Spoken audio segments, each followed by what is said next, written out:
this series has an amazing soundtrack. Like I'm an 80s baby, I'm all here for it. But I'm wondering how much of that heavy metal music were you familiar with before filming? And maybe did you discover any artists that are now in your regular rotation? Definitely all of it for me. I'm a huge metalhead, so I was very big fan of everyone. Yeah, For Oh, as you got, I think for me, I didn't I wasn't a huge metalhead. I definitely listened to 80s music, but I enjoyed some metal, but I definitely did not understand the scope of all of the subgenres and how much I could learn. And over the course of working on this show, I found myself obsessively listening to metal, and the lock screen on my phone now is For Whom the Bell Tolls from Metallica. So I have completely transformed. And Kezii and I we went to some metal shows when we were in Atlanta before we started filming in MJ as well.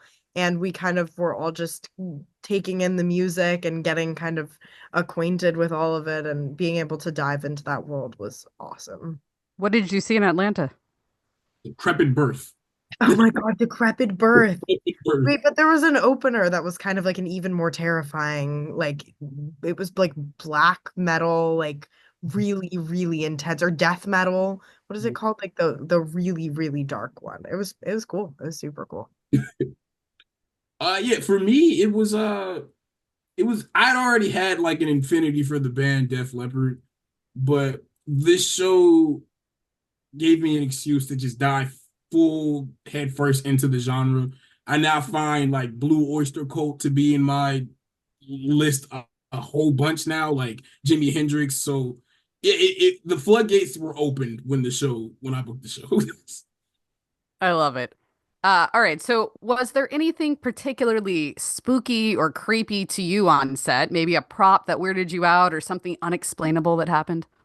episode 1 in the Campbell house. I can't spoil it, but it still haunts me. You'll see what I mean when you watch episode 1. All There, right. there, there was haunting. There was hauntedness. 100,000% there was hauntedness. Like, I could give you so many stories, but when I tell you that there was like weird, spooky stuff going on all the time, like we took Hysteria off the screen in like the best way. Nothing ever like too terrifying, but I found a black cat outside of my door waiting for me the night before we started filming.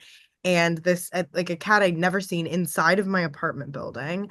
And I opened the door and the cat like ran into my apartment, and Kezii had to come over and was like helping me try to get the cat out of my apartment for an hour. And then MJ ended up finding a black cat on his back door as well, which like I love black cats. Nonetheless, definitely a little haunty. Definitely a little. Little And haunted. I think by the end of it, almost every single cast member on the show had a black cat come to their door, which is It's crazy. I'm wondering if it's the same black cat or if Atlanta just has an epidemic of black cats running around, you know? We were in Covington at that point, and we were all living in different neighborhoods pretty much. I was So in it Stockbridge. was like really, it was really crazy.